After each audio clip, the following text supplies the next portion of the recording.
Et ça m'amène assez naturellement à la dernière parce que ici, on va être sur justement, si vous avez un, je sais pas moi, un portefeuille de projets ou vraiment des idées mais qui demandent des investissements, ben là, du must-have, should-have, etc., ben, c'est pas assez quantifié pour voir clair.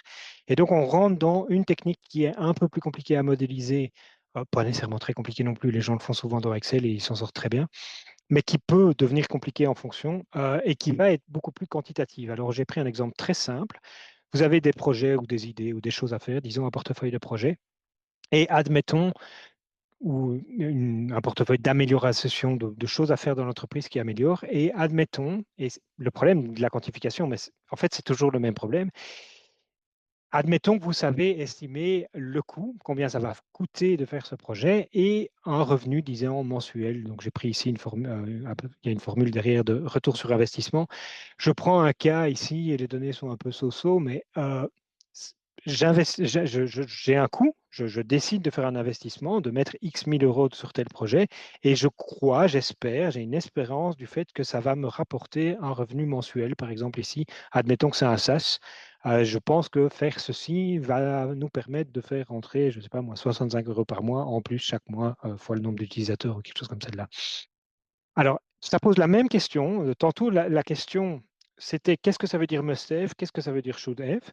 Quand on part sur des méthodes quantitatives, en fait, la question, c'est d'où viennent ces chiffres et est-ce que ça représente quelque chose. Et ces questions-là, elles sont tellement essentielles que ce n'est pas les outils, ni Claro, ni Excel, ni rien du tout qui va y répondre. C'est d'où viennent la data, d'où viennent ces données. Est-ce qu'elles sont souciées d'un pouce? Est-ce que ça vient de sources de données qui sont un peu claires? Est-ce que c'est estimatif ou pas? Est-ce qu'on veut aller jusqu'à des approches statistiques, ce que je ne fais pas dans cette Clarocar Session ici? Mais donc, tu as cette même question qui, quand c'est quantifié, c'est d'où viennent ces données et est-ce que ça représente quelque chose? Parce que sinon, de nouveau, ça ne voudra rien dire. Alors, si on a un coût en revenu, je vous invite à googler, mais on sait faire une petite formule de retour sur investissement qui simplement va être un score, normalement en pourcentage, ici dans Claron on le montre un peu différemment, qui est, tiens, quand est-ce que je m'y retrouve, quoi? Si je fais ça, quand est-ce que je m'y retrouve? Donc on va avoir, même principe que le précédent, on met des vrais coûts sur les cartes, mais on peut discrétiser ici pour discuter en équipe, tiens, est-ce que tu es d'accord que ça coûterait entre 1000 et 5000, et donc on peut refaire de la catégorisation. J'avais dit, Claro, c'est un outil de catégorisation, je l'avais dit en introduction. Mais ici, on met des vraies valeurs. On n'est même pas obligé. On peut décider que, hop, alors Claro va mettre 5000, pourquoi pas. Mais je peux aller dans une carte et dire, ben non, mais là, on a un vrai estimatif. On a reçu un devis où on sait exactement le temps que ça va prendre à tel travailleur. Donc, on sait voir un peu notre estimation de coût comme ça, notre estimation de revenus avec exactement la même technique. On met des revenus réels estimés, on suppose, parce que ça, c'est regarder le futur, c'est toujours un peu compliqué.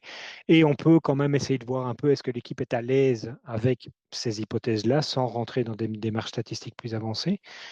Et puis, du coup, avec cette petite calcul de ROI, ben, si je regarde par ROI et que je discrétise un peu mes fameux scores là, que je montrais tout à l'heure, ben, je sais calculer, tiens, ça, si on y travaille, ben, en tout cas, on ne s'y retrouve pas à un an. À un an, perte ou investissement, évidemment, à peine rentabilisé ou rentabilisé en plusieurs années, c'est-à-dire, oui, ça va être rentabilisé, mais de une à quelques années, ou, et là, ça devient intéressant, ah ben tiens, si on fait ça, par exemple, onboarder ce client-là qui va nous payer très bien alors que ça nous demande très peu d'efforts, ben, c'est immédiatement un retour, et donc ça vaut peut-être la peine de favoriser ceci plutôt que cela ou cela ou cela.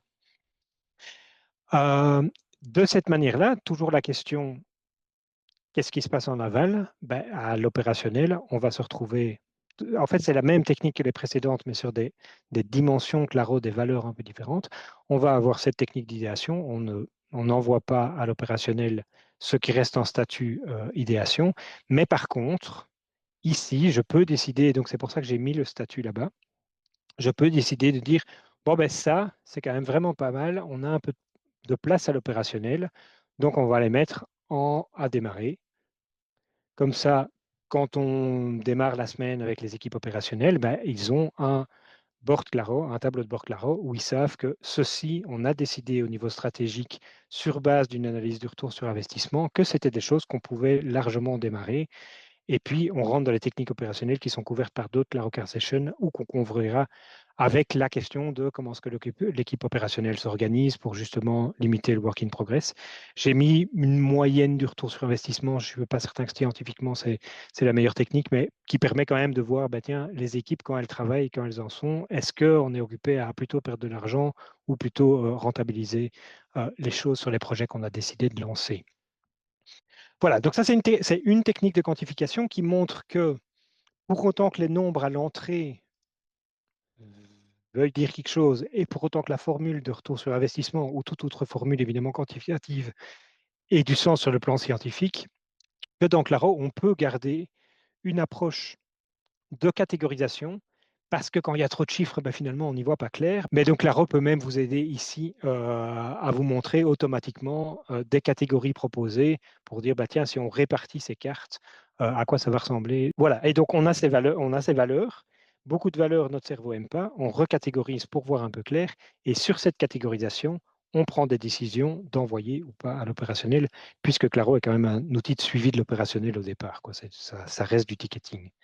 Merci Bernard pour la présentation de ces 5 techniques. Je repars avec 3 takeaways pour moi. Prioriser, c'est principalement choisir ce qu'on ne fera pas. Ça, c'est clair.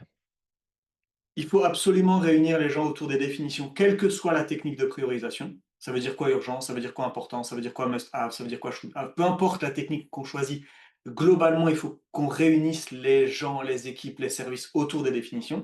Sinon, ce sera le bazar. Et troisième takeaway, on a toujours une séparation entre la décision et l'opérationnel. On ne montre à l'opérationnel que ce qui a été validé comme on va le faire. Ok, ça on a un go pour y aller, on y va. Et l'opérationnel, on le protège de tout ce processus de décision qui ne doit pas rentrer dans sa tête, lui doit faire. Donc il ne doit pas se poser des questions. C'est ce qu'on a vu dans la ClaroCard Session de novembre, sur laquelle on est revenu sur 3 cas d'utilisation, les freelances, le CRM et les projets, pour présenter un peu tout ça. Et moi, je repars avec ces 3 takeaways là. Oui, tout à fait. Un petit mot sur la troisième. Complètement d'accord, complètement. Donc oui, cette séparation entre le stratégique et l'opérationnel, ça ne veut pas nécessairement dire que ce sont des personnes différentes et qu'on est dans du top-down. Ça peut tout à fait se faire en intelligence collective. Moi, je fais ça entre, comme j'ai l'habitude de dire, mon cerveau gauche et mon cerveau droit. Il y a des moments où je suis dans la stratégie et des moments où je suis dans l'opérationnel. Et quand je suis dans l'opérationnel, je n'ai pas envie de m'encombrer de toutes les idées qui viennent de la stratégie. Donc, ce n'est pas nécessairement du top-down, mais c'est en effet séparé des moments différents dans les processus des entreprises, quoi. Et tout ça contribue à diminuer la charge mentale parce qu'on a moins d'infos. ClaroCard, c'est la bonne info pour la bonne personne au bon moment. Et des Exactement. fois, on est plusieurs personnes, on fait à la fois de la décision et de l'opérationnel, mais au moins, quand on est dans la décision, on a seulement les infos pour la décision, et quand on est dans l'opérationnel, on a seulement les infos pour l'opérationnel.